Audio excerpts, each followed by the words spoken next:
Assalamualaikum warahmatullahi wabarakatuh. Halo teman-teman semua, apa kabarnya hari ini? Semoga kita semua dalam keadaan sehat ya. Perkenalkan, nama saya Karissa Faras Yufi, NIM 022, kelas Psikologi 5A, mata kuliah Psikologi Perkembangan Anak dan Remaja Berkebutuhan Khusus, dengan dosen pengampu Ibu Hajah Siti Hikmah, SPD MSI. Di sini saya akan mempresentasikan materi dengan judul Penanganan Psikologis pada Anak Remaja Berkebutuhan Khusus yang mengalami hambatan komunikasi atensi autisme. Sebelum masuk ke penanganan, yang pertama saya akan menjelaskan mengenai gambaran umum autisme. Gambaran umum autisme.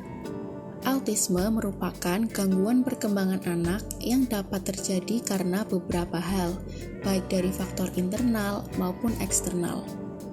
Hal tersebut seperti gangguan pada sistem saraf pusat, virus yang ditularkan melalui ibu kepada janin, lingkungan yang terkontaminasi zat beracun, maupun karena faktor keturunan atau herediter.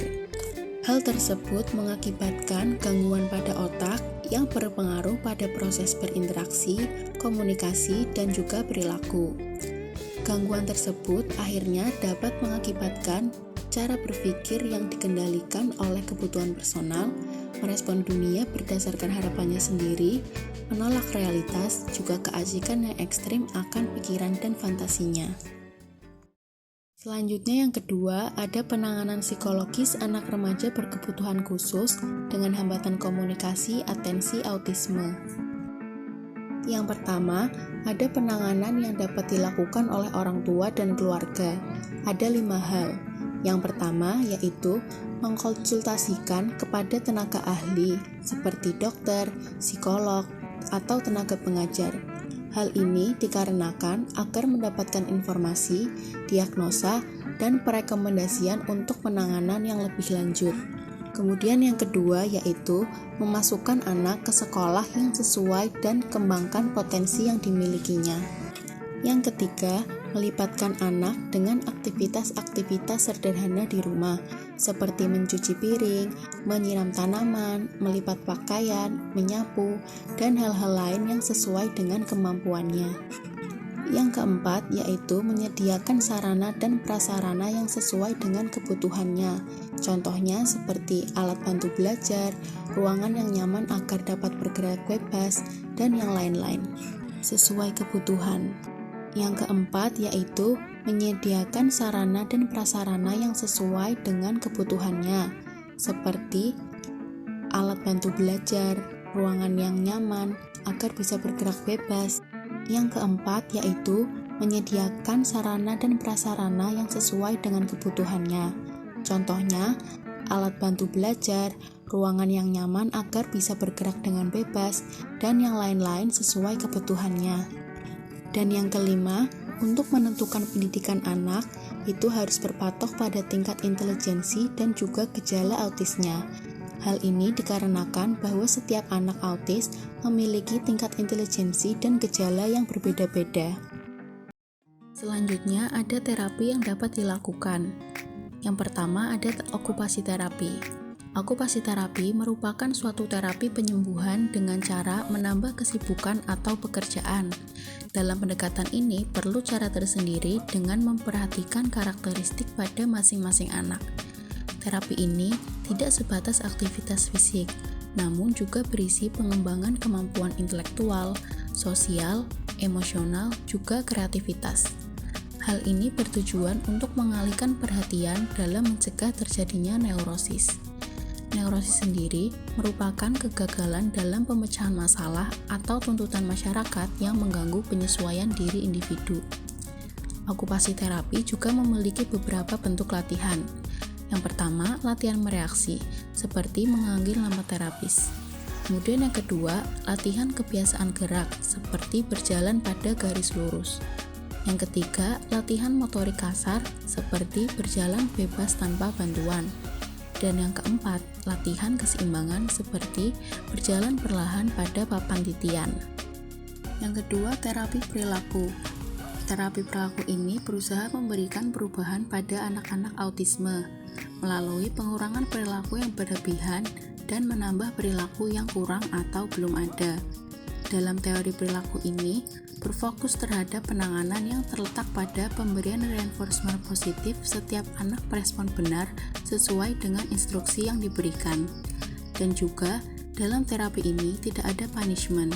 Jika anak-anak bereaksi negatif atau tidak sesuai instruksi, maka ia tidak akan mendapatkan reinforcement positif atau reward tersebut. Dan tujuan dari penanganan ini yaitu untuk meningkatkan pemahaman dan kepatuhan anak terhadap aturan, yang mana pada umumnya, jika terapi ini dilakukan secara intensif, rutin, dan konsisten pada usia dini, maka akan memberikan hasil yang signifikan. Yang ketiga, terapi bermain. Menurut Harlock 2004, mengatakan bahwa bermain merupakan kegiatan yang dilakukan untuk kesenangan yang ditimbulkan tanpa mempertimbangkan hasil akhir. Melalui bermain, pertumbuhan dan perkembangan fisik anak juga dapat dilihat. Secara tidak sadar, anak akan menemukan sikap tubuh yang baik, melatih kekuatan otot, keseimbangan, juga melatih motoriknya. Adapun ruang lingkup terapi bermain bagi anak autis. Yang pertama, bermain yang berhubungan dengan latihan sensori motorik, seperti latihan untuk pengembangan fungsi mata, telinga, dan latihan otot. Contohnya, bermain dokter-dokteran, plastisin, berjalan pada tali, maupun melempar dan menendang bola. Yang kedua, ada bermain untuk memperluas imajinasi, kreasi, ekspresi, kemampuan pemecahan masalah, dan menumbuhkan rasa percaya diri. Contohnya, permainan puzzle, mewarnai, dan menggambar. Kemudian yang ketiga, bermain simbol seperti permainan mendaki, naik turun tangga, dan melukis jari. Dan yang keempat, pengembangan sosialisasi dan komunikasi, seperti bermain di bak pasir dan bermain Lego yang diawali dari bersama keluarga dan saudara. Yang keempat, ada terapi wicara. Hampir seluruh anak yang terdiagnosis autisme memiliki hambatan dalam berbicara dan berbahasa, dan biasanya hal tersebut sangat menonjol. Juga, tak jarang dari mereka yang sangat kurang pada bagian kemampuan berbicaranya. Terkadang pula, kemampuan bicaranya tersebut sudah memadai, namun mereka sulit untuk memakai kemampuan berbicaranya itu untuk berkomunikasi dengan orang lain. Maka itu, terapi wicara ini sangat diperlukan, salah satunya dengan encoding, yaitu merupakan kemampuan mempergunakan organ untuk berbicara, baik menggerakkan tangan maupun bagian tubuh lainnya, serta ekspresi wajah. Yang kelima, ada terapi senam otak. Senam otak merupakan serangkaian gerakan yang sederhana dan menyenangkan, digunakan untuk memadukan semua bagian otak. Hal ini berfungsi dalam meningkatkan kemampuan belajar, membangun harga diri, dan rasa kebersamaan. Rangkaian kegiatan tersebut sesuai untuk semua orang, dan hal ini berguna bagi individu dalam mempersiapkan penyesuaian kehidupan sehari-harinya.